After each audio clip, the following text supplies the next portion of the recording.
ये लोगों को एक जिम्मेवारी दिया जा रहा है कि भाजपा के खिलाफ माहौल बनाओ।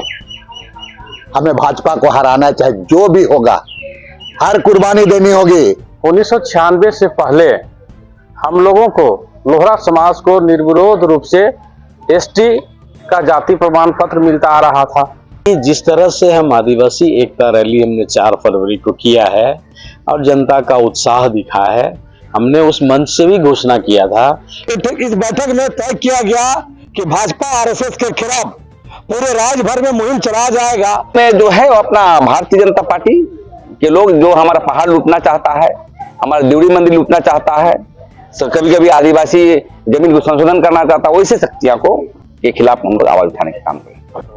क्या रिजल्ट मिलेगा? और कई तरह के मुद्दे हैं जो इस पर आदिवासी संगठनों को एक होना चाहिए, लेकिन हो नहीं पाते। कैसे देखते? नहीं, देखिए, झारखंड प्रदेश को अगर देखिएगा तो आदिवासी ही यहाँ का केंद्र बिंदु है और इनके बहुत सारे कई समस्या है, अलग अलग जगह का, अलग जैसे कोडरमा डिबरा का मामला है, लातेहार रिसर्वे का मामला है, लैंड इशू मामला है, जंगल फॉरेस्ट का मामला है। और जो आदिवासी एकता रैली के बाद लोग गोल में गोलबंदी हुए हैं और ये सारे लोग भाजपा के खिलाफ हैं, पूरे लड़ने वाली ये ताकत। हम आज का ये मीटिंग के माध्यम से ये लोगों को एक जिम्मेवारी दिया जा रहा है कि भाजपा के खिलाफ माहौल बनाओ। हमें भाजपा को हराना है, चाहे जो भी होगा, हर कुर्बानी देनी होगी। गांव गांव जाओ, जंगल झाड़ में जाओ। अब भाजपा के खिलाफ माहौल बनाना है, क्योंकि भाजपा से हमारा भला नहीं होना है। पूरे देश में 9 राज्य ऐसे राज्य हैं, वहां पर 5th शेड्यूल को समाप्त करने का उपाय कर रहे हैं। जमीन लूटने का छत्तीसगढ़ में क्या हुआ, हसदेवा जंगल का जमीन, बड़ा बड़ा जमीन लूट रहता है पूरा ही करा करके। तो हम जमीन बचेगा तभी हम बचेंगे। और ये सवाल केवल आदिवासी का नहीं है, यहाँ के मूलवासियों का भी है। हम आदिवासी मूलवासी दोनों मिल करके हम रहते आए हैं और बहुत सारे ऐसी चीजें हैं जिसके लिए हमको एकता में होना है। हमारे लोग बहुत चीज को नहीं समझता। पोलिंग का रेशियो कम होता है, वोटर लिस्ट में नाम नहीं होता है। इनको हम सिखा रहे ताकि लोग जाएगा वहां पर और जहाँ तुम्हारा वोटर लिस्ट में नाम है कि नहीं, किसका नाम छूटा है, क्या हुआ है, सारे चीजों को देखेंगे वहां पर। और ज्यादा से ज्यादा ऐसे नहीं कभी वोट का समय आएगा इटा भाटा ना चल जाए, इसको ही बताना होगा। और हमारे लोग, ये लोग जागरूक हो जाएंगे ना, फिर भाजपा उजपा टिकेगा नहीं। आप प्रत्याशित जीत होगी, बता रहे हैं। लगातार कर रहे हैं आदिवासियों को जीत करने के लिए। क्या लगता है कि चुनाव इसमें? देखिए, लगातार करने का मतलब है कि संगठन जब बनता है ना तो उसके कई स्टेज होते हैं, ठीक है ना। पहला स्टेज हुआ हमारा 20 फरवरी को। 20 फरवरी को हम लोगों ने एक आह्वान दिया कि जिस तरह से हम आदिवासी एकता रैली हमने 4 फरवरी को किया है और जनता का उत्साह दिखा है, हमने उस मंच से भी घोषणा किया था कि हम झारखंड में एक व्यापक एकता की पहल करेंगे। तो 20 तारीख को हम लोगों ने एक आह्वान दिया कि अब हम लोग झारखंड में व्यापक एकता की पहल करेंगे। उसका स्वरूप क्या होगा, तो उस दिन हम लोगों ने तय किया कि स्वरूप क्या होगा, झारखंड जन संघर्ष समन्वय मंच। ये तय हुआ 20 तारीख को। अब जब समन्वय मंच बन गया तो उसमें कौन कौन संगठन होंगे, उनसे तो हमको कोऑर्डिनेट करना है। तो आज जो बैठक हो रही है वो उसमें शामिल होने वाले जितने भी वैसे संगठन जो अलग अलग मुद्दों को लेकर लड़ाई लड़ रहे हैं स्थानीय स्तर पर, उनका एक समन्वय उस संगठन के माध्यम से हमको बनाना है। इसीलिए हम उनका सुझाव ले रहे हैं, उनसे बातें सुन रहे हैं कि आपकी समस्याएं क्या हैं, आप लिखित तौर पर हमको दे दीजिए ताकि हम इसको एक दस्तावेज के रूप में राज्य का एक बड़ा डॉक्यूमेंट तैयार करके सरकार को भेजेंगे। वो आज प्रोसेस हो रहा है।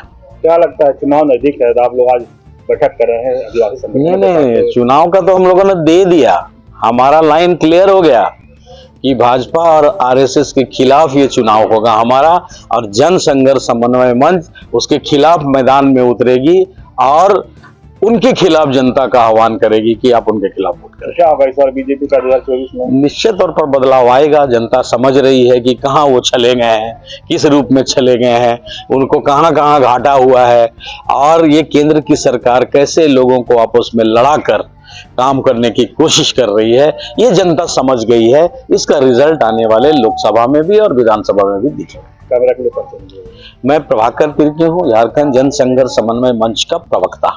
बैठक था, झारखंड के विभिन्न जिलों के कई संगठनों के लोगों के प्रतिनिधि बुलाया गया था और इस बैठक में तय किया गया कि भाजपा आरएसएस के खिलाफ पूरे राज्य भर में मुहिम चलाया जाएगा और झारखंड के तमाम जो संगठन है उन संगठनों को भी समेट के उनके जो अपने मुद्दे हैं, चाहे कोडरमा का डिग्री आंदोलन हो, कोल्हान का आंदोलन हो, झारखंड के संदर्भ में जितने भी मूवमेंट है सब मूवमेंट को समेट के उनके मुद्दों को साथ लेके आने वाले चुनाव में, लोकसभा चुनाव और विधानसभा चुनाव में व्यापक रूप से जनता को गोलबंद किया जाएगा। चुनाव नजदीक है, आप लोग आदिवासी संगठन एकजुट हो रहे हैं, क्या इस वजह से? नहीं, ये सिर्फ आदिवासी संगठन एकता की बात नहीं, हमने साफ साफ कहा है झारखंड के तमाम संगठन, चाहे आदिवासी संगठन हो, दलित संगठन हो, मजदूर संगठन हो, किसान संगठन हो, मिली काउंसिल हो, मुस्लिम संगठन हो, तमाम जो लोग जो भाजपा आरएसएस की जो जनविरोधी नीतियां हैं, जो जनता पर बोझ है, आदिवासी विरोध नीतियां, दलित विरोध नीतियां है, इसके खिलाफ मुहिम चलाने के लिए संगठन बनाया गया है। और इस संगठन में आज की बैठक में सर्वसम्मति से बंधु तिर्की जी को मुख्य संयोजक बनाया गया है। बंधु तिर्की जी को जिम्मा दिया गया है कि उस संगठन का स्वरूप का निर्माण करें। मैंने 2024 में आर पार लड़ेंगे, पूरे झारखंड में आरएसएस भाजपा का बिजली गुल करेंगे। ये पूरे राज्य के आदिवासी और कुछ मूलवासी लोग की आज बैठक थी और आने वाला समय में जो जन विरोधी ताकतें जो देश में हवा फैला रही है आदिवासियों के विरोध में, उसी को लेकर के आज बैठकें हुई थी। और आज बैठक में निर्णय प्रमुख मुद्दों पर, जैसे जमीन के संदर्भ में, आदिवासियों के पेशा कानून के संदर्भ में, 5वीं अनुसूची के संदर्भ में, मतलब जो छूटे हुए मुद्दे थे हम लोग का, उस पर मिल करके हम लोग अभी आगे बढ़ेंगे और अविलंब इस पर हम लोग माननीय मुख्यमंत्री से मिलेंगे और जन दबाव देंगे कि जो छूटे हुए मुद्दे थे हमारा अविलंब जो है इसको पारित करिए। और उसके साथ ही जो आने वाला जो लोकतंत्र का तकाजा है, राजनीति से इनकार नहीं किया जा सकता है और ऐसे आबो हवा भी है, टेम्परेचर भी है, तो उसके विरोध में हम लोग जो है, जो हमारी आदिवासियों के विरोधी में जो पार्टियां हैं, उसके खिलाफ बैठक करके हम लोग एक उलूलान करने का एक निर्णय लिया गया। और खिलाफ, किसके खिलाफ बना बैठक है? इस देश में जो है अपना भारतीय जनता पार्टी के लोग जो हमारा पहाड़ लूटना चाहता है, हमारा देवड़ी मंदिर लूटना चाहता है, कभी कभी आदिवासी जमीन को संशोधन करना चाहता है, वैसे शक्तियों को के खिलाफ हम लोग आवाज उठाने का काम करें। सबसे पहले आप सभी मीडिया कर्मी को मेरे तरफ से तहे दिल से हार्दिक बधाई हो, शुभकामनाएं हो। और आप ही लोग के माध्यम से हम देश विदेश या समाज का जो भी नैतिक मुद्दा है उसका कहीं न कहीं लोगों तक पहुंचाने का काम करते हैं। आज हम लोग इस मुद्दे पर बैठे थे कि हमारा जो झारखंड राज्य है, ये राज्य हमारा खनिज संपदा से परिपूर्ण भरा हुआ है और यहाँ का सभी जाति समुदाय के लोग कहीं न कहीं अपने राज होते हुए भी हम लोग चले जा रहे हैं। तो ये मेरा हक और अधिकार पूर्ण रूप से कैसे होगा, इस मुद्दे पर हम लोग सभी समाज के सभी जाति के संगठन के लोग आज हम लोग यहाँ पर संगम गांव में बैठे हुए हैं ताकि एक समन्वय कमेटी का गठन हो, ताकि हम लोग यहाँ का हक अधिकार, यहाँ का मुद्दों के लिए सभी समुदाय के लोग मिल के लड़ सके और अपना अधिकार ले सके। इस मुद्दे पर हम लोग आज बैठे हुए हैं। ठीक है, आप बोलिए। तो मैं क्या कहना चाहेंगे? लगातार जैसे आपने कहा कि खनिज संपदा संपन्न है, कहीं न कहीं कई प्रकार के यहाँ खनिज संपदा संपन्न राज्य होने के बावजूद लोगों की आर्थिक कमजोरी है, आर्थिक स्थिति से मजबूत नहीं हुए हैं, पलायन जैसे समस्या है, तो ये एकजुटता से ही सारा समस्याओं का हल होगा। दादा, आपकी सवाल का मैं जवाब देता हूँ। सबसे बड़ी मुद्दा है कि आपस में हम लोग एकजुट नहीं है। यहाँ जाति, धर्म और पार्टी के पीछे हम झारखंडी आपस में लड़ रहे हैं। जाति, पार्टी, धर्म के आपसी हम लोग लड़ रहे हैं। यहाँ हम लोग आपसी हक अधिकार को हम लोग देख नहीं पा रहे हैं। और कुछ राजनीतिक पार्टी है जैसे कि भारतीय जनता पार्टी राजनीतिक पार्टी है, जो यहाँ उसका मुद्दा है कि यहाँ का फुट डालो, यहाँ किसी को कुर्मी आदिवासी लड़ा दो, किसी को हिंदू मुस्लिम लड़ा दो, किसी को सरना में उलझा दो, किसी को लिस्टिंग में उलझा दो ताकि यहाँ पर राज करो। इस कारण जो कि हम लोग एकजुट नहीं हो पा रहे हैं, जो अपना अधिकार को हम लोग कहीं न कहीं अभी तक मूल रूप से हम लोग जो अपना हक अधिकार को जो होना चाहिए नहीं हो पा रहे हैं। इसी के लिए हम लोग आज बैठे थे। आगे और भी बैठक होगा कि हम लोग एक हो जाए और अपना अधिकार, यहाँ कोयला, अबरक, बालू सब चीज है यहाँ पर।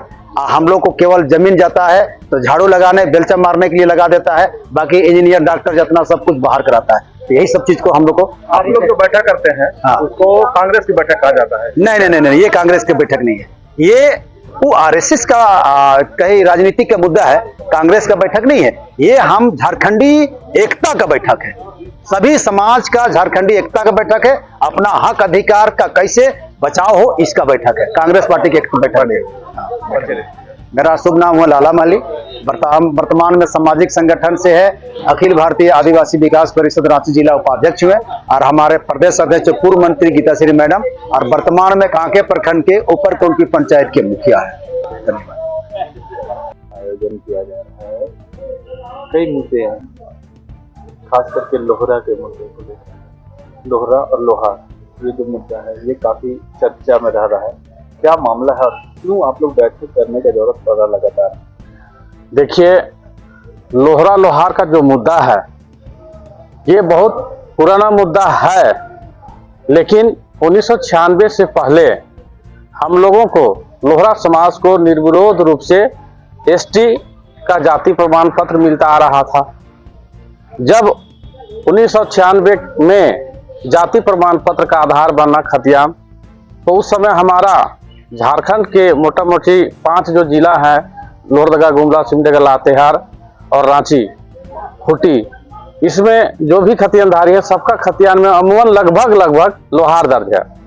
अब यहाँ साजिश क्या हुआ कि लोहार और लोहरा एसटी जाति सूची और ओबीसी जाति सूची देखिएगा तो आप देखिएगा कि एक लोहार कौम है जो बोलता है वो लोग उत्तर बिहार में रहता है, वो पिछड़ा में है, वो लोग अपने आप को भगवान का वंशज मानता है, विश्वकर्मा का पूजा करता है, हिंदू रीति रिवाज को मानता है।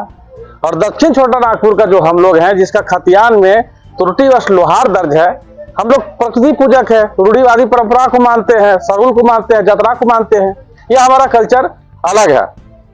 इस विषय पे हमारा शोध हुआ मोरवादी जाति शोध संस्थान से, वहां स्पष्ट किया गया कि लोहार झारखंड का जो 5 जिला है, जो मूलतः लोहरा है, उन्हीं का खतियान में लोहार दर्ज है, ये त्रुटि है। इसी को लेकर हम लोग लड़ रहे हैं। अब यहाँ हो क्या रहा है, हमारा समाज का जमीन का मामला है, क्योंकि हमारा समाज का जो जमीन है खतियानधारियों का, उस जमीन को कैसे लूटा जाए, इसके लिए रणनीति बनाया जा रहा है। इसमें भूमि माफिया हो, सरकार के अफसर भी शामिल हैं। इस विषय में हम लोग पूर्व में जितने भी सरकारें आई हैं, हमारा संगठन लिखा पढ़ी किया है, हम लोग अपना पक्ष रखे हैं। आज भी एक हमारा टीम आज मुख्यमंत्री से भेंट किया है, लेकिन उसके बावजूद भी हमारा समाधान नहीं हो रहा। अब बताइए, कुछ लोग बोलता है कि भाई आप जमीन बेचते हैं। भैया हम बता दीजिए, 1908 में सीएनटी एक्ट लागू हुआ, अगर हमारी जमीन में स्वतः सीएनटी एक्ट लागू हो जाए तो क्या हम जमीन बेच सकते हैं? और बेचेंगे तो हमको डीसी का परमिशन चाहिए, जिस तरह उरा और मुंडा करता है। लेकिन लोहरा समाज हाशिए पे है और 32 अनुसूचित जनजाति कभी भी इस मुद्दे को आदिवासी मुद्दा नहीं बनाया। अगर मान लीजिए हमारी जनसंख्या 28% आरक्षण है, हमारा जनसंख्या लगभग 3 लाख है, 3% हमारी जनसंख्या है, तो अगर आप लोहरा जो मूलता है, जिसकी खतियान में लोहार दर्ज है, उसको आप पिछड़ा सिद्ध कर दीजिएगा तो जनसंख्या आपकी घटेगी, आदिवासियों का घटेगा, आरक्षण प्रभाव पड़ेगा उसका। हमारा कहना है जितना भी आदिवासी संगठन के लोग हैं, जिस तरह आप सरना कोर्ट को आदिवासी मुद्दा बनाते हैं, रूढ़िवादी परंपरा को आदिवासी मुद्दा बनाते हैं, डिलिस्टिंग का मुद्दा को बनाते हैं, उसी तरह खतियानी लोहार का जो मुद्दा है उसको आप मुद्दा बनाइए, आदिवासी मुद्दा में कन्वर्ट कीजिए। और 32 अनुसूचित जनजाति का हमारा नेता, हमारे जनप्रतिनिधि हमारे लिए लिखा पढ़ी करे। मैं पूछना चाहता हूं, आज मेरे जितने विधायक हैं, 28 विधायक आदिवासी हैं, हम पूछते हैं 28 विधायक में कौन कौन विधायक मेरी आवाज को उठाया? एक मांडर का विधायक बंधु तिर्की जी उठाए हुए लगातार उठाते आ रहे हैं, नेहा भी उठाई है, राजेश कच्छप भी उठाए हैं। लेकिन अगर 28 विधायक हमारी मुद्दा को उठाता तो हमको लगता है कि इसका समस्या खत्म हो जाएगा। लेकिन क्योंकि सारे लोग अगर जांच कर दिया जाए, सही से जांच किया जाए, तो हमारा खतियान से सभी लोग, चाहे आदिवासी हो चाहे गैर आदिवासी हो, सारे लोगों ने हमारा जमीन खरीदा है, इसलिए इसको ठंडा बस्ता में रखना चाहता है। प्रीतम साल लोहरा, महासचिव, आदिवासी लोहरा समाज, झारखंड प्रदेश।